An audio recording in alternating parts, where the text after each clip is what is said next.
Bonjour, je suis Alexis Buisson, le correspondant du journal La Croix aux États-Unis. Retrouvez-moi tout l'été dans Colorado, le fleuve qui refuse de mourir, une série de notre podcast C'est ça l'Amérique, produit par La Croix en partenariat avec le site d'information French Morning et le programme Alliance Colombia.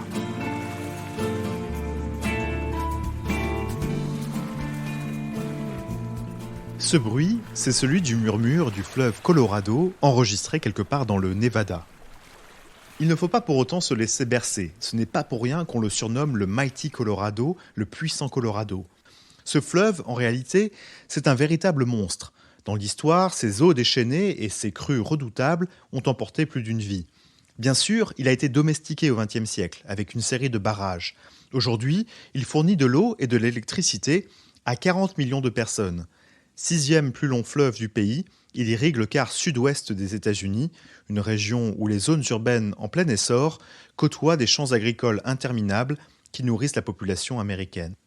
Au total, son bassin, composé du fleuve lui-même et de ses nombreux affluents, s'étend sur 7 États, à commencer par le Colorado, où le fleuve trouve sa source dans la chaîne montagneuse des Rocheuses. Il traverse ensuite le sud-est de l'Utah, longe l'Arizona, le Nevada et la Californie, pour terminer sa course à la frontière mexicaine. Sur son chemin, le Nil américain, c'est son autre surnom, s'incruste dans des paysages montagneux. Il traverse des déserts de pierres rouges, quadrillés de cactus au garde-à-vous. Il abreuve des vallées d'herbes dorées et des forêts denses. Dans l'Arizona, il se faufile dans d'innombrables canyons. C'est lui qui pénètre notamment dans le mythique Grand Canyon. Et c'est la boue de ces canyons qui lui donne par endroits une couleur rougeâtre, d'où son nom, Colorado, coloré de rouge en espagnol.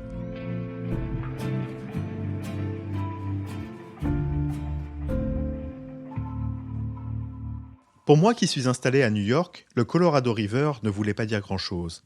Certes, il évoquait l'Ouest américain, les westerns, les cow-boys. Je l'avais survolé quelques fois en avion, en admirant ses méandres, mais je n'avais pas vraiment de relation affective avec lui. Et un jour, le Colorado s'est rappelé à moi. Nous sommes le 16 août 2021, une date que les experts du fleuve connaissent parfaitement. Leurs yeux se tournent ce jour-là vers le Bureau of Reclamation, l'agence du gouvernement fédéral chargée de la gestion de l'eau dans l'ouest des États-Unis. Elle publie un communiqué de presse au titre très sobre, comme les administrations savent le faire. Je cite « Le Bureau of Reclamation annonce les conditions d'opération de Lake Powell et Lake Mead pour 2022. » Sobre, je vous disais. Mais entre la 13e et la 15e ligne, l'agence lâche une véritable bombe. Elle annonce la première pénurie d'eau dans la partie inférieure du fleuve, partie composée du Nevada, de la Californie et de l'Arizona. C'est historique, jamais le gouvernement américain n'avait déclaré une telle situation de pénurie pour le fleuve. Dans la région, personne n'a été vraiment surpris. Après tout, ça fait des années que le niveau du Colorado baisse. Une chose est sûre, cette déclaration sonne comme une alerte, un avertissement. Un fleuve qui taille la pierre du sud-ouest depuis 5 à 6 millions d'années était en danger de mort. Que se passe-t-il quand l'un des plus grands fleuves des États-Unis s'assèche ? Quelles sont les conséquences sur les populations d'êtres vivants, sur les terres qui l'irriguent ? C'est à ces questions vertigineuses que j'ai voulu répondre dans ce podcast. Alors je vous le dis tout de suite, je n'ai pas parcouru les 2333 km du fleuve. Je me suis concentré sur son bassin inférieur, le plus affecté par la crise de l'eau. Lors de mon voyage, j'ai rencontré des dizaines de personnes qui vivent du Colorado, qui ont une relation affective, voire charnelle avec ce cours d'eau. Des gens qui cherchent des solutions scientifiques pour le sauver ou qui, au contraire, s'en remettent à un miracle. J'ai traversé des paysages lunaires, des oasis de verdure, des dunes de sable dignes du Sahara, des forêts de conifères.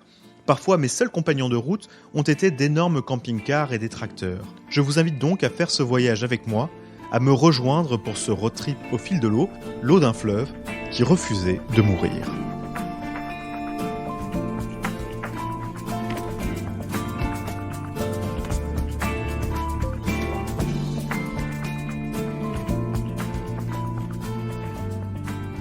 Mon voyage commence dans la voiture de Laurent Garrigue, un journaliste français qui habite à Henderson, dans la banlieue de Las Vegas. Laurent est un ami et un collègue. On collabore tous les deux à French Morning, le site d'information des Français des États-Unis. Ça fait 3 ans qu'il habite dans le Nevada, un état dont il est tombé amoureux à force de le parcourir à vélo. Laurent et sa femme Sonia m'ont accueilli chez eux début mars. Ils m'ont proposé d'aller à Boulder Beach, une plage au bord du lac Mead, l'un des 2 grands lacs artificiels situés le long du fleuve. Laurent m'explique que Boulder Beach fait partie des plages les plus fréquentées du lac en été. Elle se trouve en effet à une quarantaine de minutes en voiture de Las Vegas, au milieu d'un paysage sec et désertique. Ici, la température dépasse facilement les 40 degrés en été. À Boulder Beach, on est loin de la plage de sable fin. On marche sur des cailloux et des pierres pour se rapprocher de l'eau. Ici, le sol est aride, la végétation quasi inexistante. Devant moi, le lac me paraît gigantesque. Mais quand on regarde de plus près, un détail attire mon attention. Sur les formations rocheuses aux alentours, je vois une sorte de ligne au-dessous de laquelle la roche est beaucoup plus claire, comme si elle avait été lavée ou blanchie.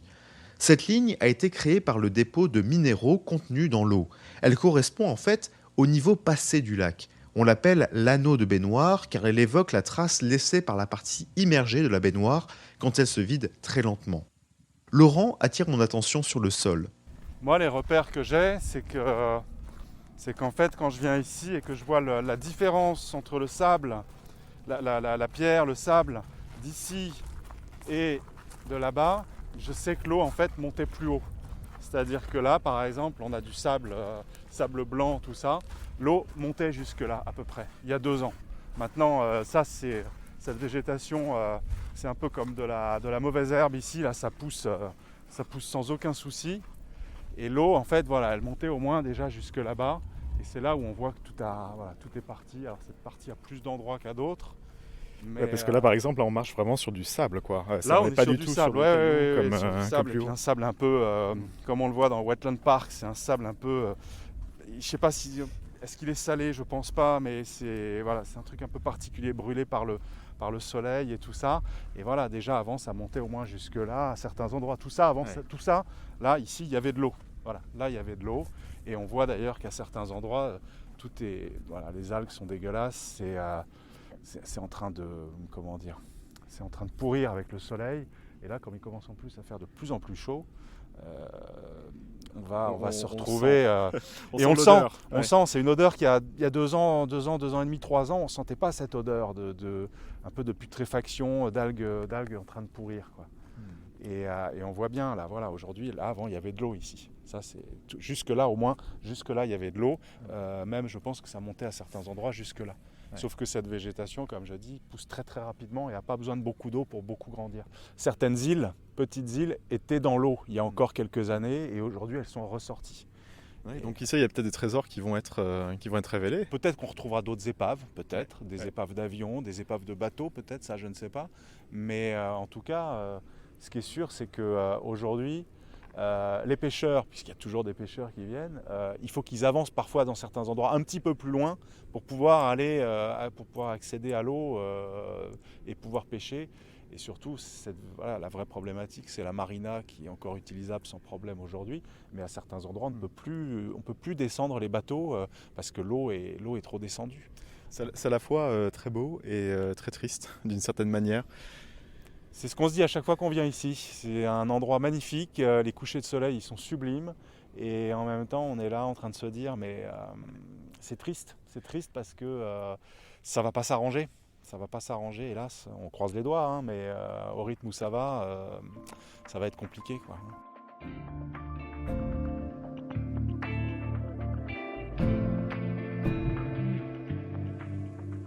Le lac Mead est un endroit stratégique pour le fleuve Colorado. Pour faire simple, la gestion du fleuve est divisée en 2, entre les États du bassin supérieur, Colorado, Utah, Wyoming, Nouveau-Mexique, et les États du bassin inférieur, Arizona, Californie, Nevada. Ces États ont scellé un pacte en 1922, le Colorado River Compact, selon lequel les 2 bassins doivent se partager 18,5 milliards de mètres cubes d'eau par an, soit un peu plus de 9 milliards de mètres cubes chacun. En gros, c'est 3 millions de piscines olympiques tous les ans. 2 grands réservoirs ont été créés pour stocker l'eau à l'aide d'une série de barrages, Lake Powell au nord, où nous irons plus tard dans ce podcast, et Lake Mead plus au sud, à cheval entre les États du Nevada et de l'Arizona. Ces lacs sont des sortes de comptes épargne dans lesquels les 3 États du bassin inférieur et le Mexique viennent s'approvisionner pour s'assurer d'avoir leur part annuelle des 9 milliards de mètres cubes d'eau. Problème, cela fait une vingtaine d'années que les États puisent dans ces réserves pour compenser la baisse du niveau du fleuve. Résultat, Lake Mead se rapproche dangereusement de la zone rouge, d'où la déclaration de pénurie du 16 août 2021. Cette situation déclenche automatiquement une baisse de la quantité d'eau attribuée au Nevada, à l'Arizona et au Mexique. Plus le niveau du lac baissera, plus les coupes seront drastiques pour éviter l'assèchement complet.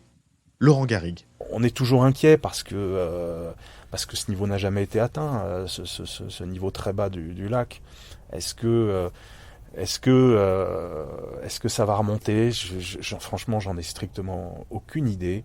Je croise les doigts parce que ce serait vraiment dommageable pour plus de 2 millions de personnes. On est ici dans le Clark County qui englobe Anderson, à Las Vegas. On est 2,3 millions d'habitants. C'est beaucoup. Ce serait vraiment je pense que ce serait un drame. Maintenant, on est en train d'essayer de faire le maximum. Les citoyens, les habitants font le maximum. Le gouverneur, je pense, a pris clairement conscience de ça. L'État a pris conscience de ça. Maintenant, j'ai envie de dire que la balle, elle est dans notre camp, mais elle est aussi dans le camp des États limitrophes. Et on a le sentiment, c'est mon sentiment en lisant ce qui se passe dans l'Utah, dans l'Arizona, en Californie, j'ai pas toujours le sentiment que ces autres États jouent aussi le jeu. Ou essayent aussi de faire des choses pour préserver l'eau. C'est mon sentiment. Je suis pas sûr que tout soit fait dans ces états-là. Maintenant, on croise les doigts. On croise les doigts pour qu'il y ait plus de pluie. Malheureusement, ces 2 dernières années, la pluie a quand même été assez rare.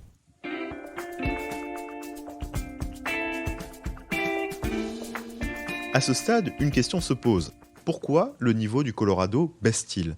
Les experts sont partagés sur la réponse. Pour comprendre le phénomène, il faut remonter à la source du fleuve, à savoir les hauteurs des Rocheuses dans l'état du Colorado. C'est là que le fleuve naît de la fonte des neiges au printemps, quand les températures remontent. Le temps que l'eau ainsi générée fasse son chemin jusqu'au Mexique, le niveau du fleuve gonfle progressivement à l'approche de l'été, avant de redescendre à l'automne, et ainsi de suite. Jack Schmitt est professeur à la Utah State University. C'est un vieux briscard du Colorado qui passe ses journées à étudier les évolutions du fleuve. But the primary amount of water that gets used by human society. La majeure partie de l'eau que la population utilise provient du manteau neigeux. Même s'il neige moins, on constate que le niveau de précipitation n'est pas exceptionnellement bas. Pourquoi donc le fleuve s'assèche-t-il ? C'est parce qu'il y a moins de neige qui se transforme en écoulement fluvial. En effet, cette neige fondue est absorbée par les sols secs car le bassin du Colorado subit une sécheresse historique. Un article publié dans la revue Nature Climate Change en février a trouvé que de telles conditions de sécheresse n'ont pas été observées en 1200 ans. L'an dernier, l'enneigement du bassin était de 90% supérieur au niveau normal, ce qui est une bonne nouvelle. Mais nous craignons néanmoins que la conversion de la neige en eau soit faible cette année encore à cause de la sécheresse des sols, de l'évaporation accrue et d'autres facteurs.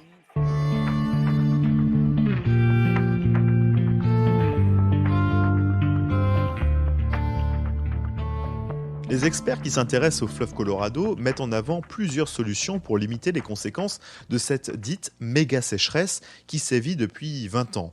Certains semblent assez fantaisistes, parmi elles l'ensemencement de nuages pour provoquer de la pluie ou la construction d'un pipeline entre le fleuve Mississippi et le Colorado. L'an dernier, le gouverneur de l'Utah, Spencer Cox, a appelé les citoyens de son État à prier pour que, je cite, une intervention divine déclenche la pluie. We need more rain. And we need it now. We need some divine intervention. That's why I'm asking Utahns of all faiths to join me in a weekend of prayer. Il faut aussi garder à l'esprit que le mode de vie des Américains accroît la crise de l'eau dans l'Ouest. Le développement urbain dans des endroits où l'eau est rare, l'allongement des périodes de culture pour satisfaire les besoins d'une population qui veut manger de tout le temps et tout de suite, tout ça n'arrange pas les affaires du fleuve. Pour résumer le problème, Jack Schmitt fait un peu de maths. Le ruissellement naturel moyen du fleuve au cours du XXIe siècle est de 14 milliards de mètres cubes par an. C'est 4 milliards de moins que les 18,5 milliards que le pacte de 1922 alloue aux États. Ce n'est pas complètement étonnant. Les années 1920 ont été l'une des décennies les plus pluvieuses du XXe siècle dans l'ouest des États-Unis. Toute l'allocation de l'eau du fleuve Colorado est donc basée sur des chiffres gonflés. Au début du XXIe siècle, m'explique Jack, le compte bancaire contenait beaucoup d'argent. Les réservoirs étaient pleins. Mais nous avons continué à dépenser sans comprendre que les revenus allaient rester bas. Nous sommes en crise car nous avons vidé le compte bancaire et qu'il nous a fallu 20 ans pour nous en rendre compte.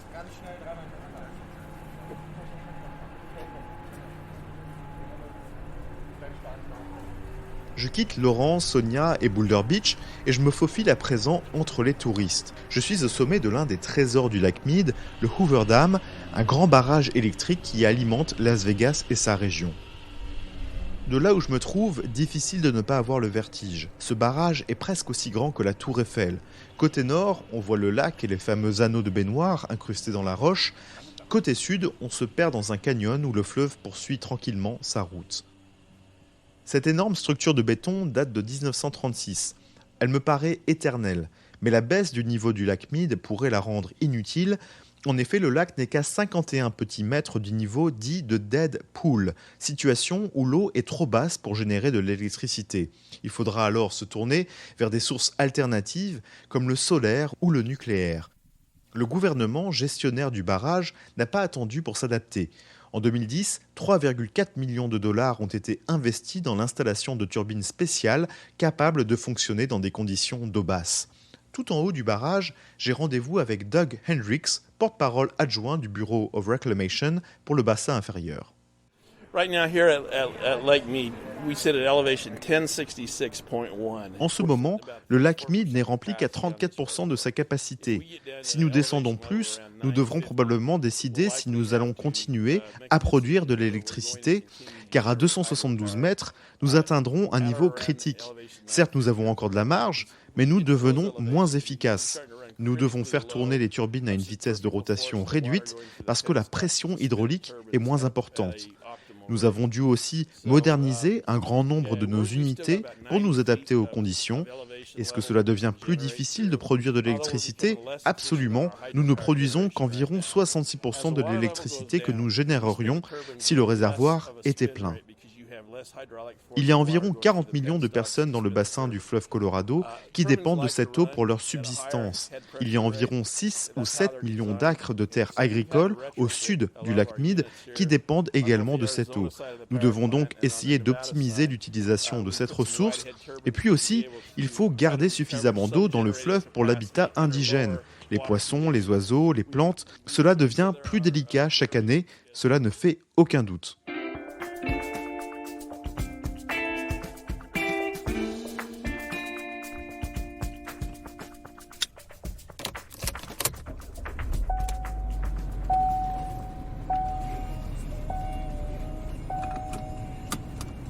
À 1h30 de route vers le sud, le fleuve m'amène à la ville de Bullhead City, en Arizona.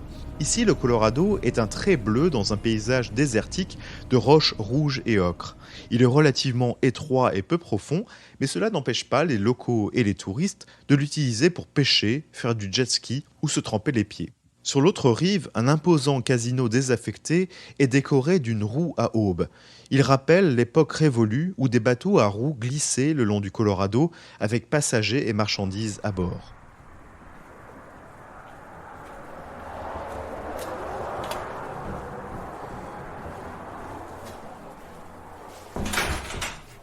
Je pousse les portes du Colorado River Museum, un musée sur l'histoire de la région. Le fleuve est omniprésent dans les peintures, les photos et les cartes exposées. Une vieille brochure avec l'image en noir et blanc d'une marina fait la promo du Riviera, une station balnéaire pour retraités au bord du fleuve. Un peu plus loin, le fleuve réapparaît dans un vieux tableau qui représente plusieurs chameaux importés par l'armée pour transporter les marchandises dans le climat aride du Nevada. Mary Wall est bénévole au musée. Cette ancienne infirmière possède un magasin de location de bateaux dans le coin. Times before our Indians, our indigenous groups. Les tribus amérindiennes qui étaient ici en premier étaient surtout agricoles. Pour elles, le fleuve était une artère de vie. À la fin du 19e siècle, il y a eu beaucoup de guerres entre les Indiens, l'armée, les pionniers. L'industrie minière s'est développée. Des bateaux à vapeur ont commencé à transporter du minerai le long du fleuve. Il y a toujours des mines en activité ici. D'ailleurs, on entend parfois le bruit de la dynamite retentir. Et avant la construction de barrages le long du fleuve, il y avait énormément de bateaux qui venaient du sud, de la frontière mexicaine, pour se rendre en Utah, plus au nord. L'eau, le fleuve, était comme un poumon. Aujourd'hui, la proximité de l'eau attire de nombreux retraités qui aiment faire du bateau et détestent la neige. En écoutant Mary, je comprends que si le fleuve disparaissait, il emporterait un morceau de l'identité du Sud-Ouest, une zone où des populations diverses ont été rassemblées par le Colorado depuis des millénaires. Mais je vous rassure tout de suite, ce podcast ne parle pas d'un fleuve mourant. Le Colorado est loin d'avoir disparu, et mon voyage au fil de l'eau ne fait que commencer. Il sera jalonné d'histoires de résilience, d'adaptation volontaire ou forcée, de réinvention. Alors, en voiture ?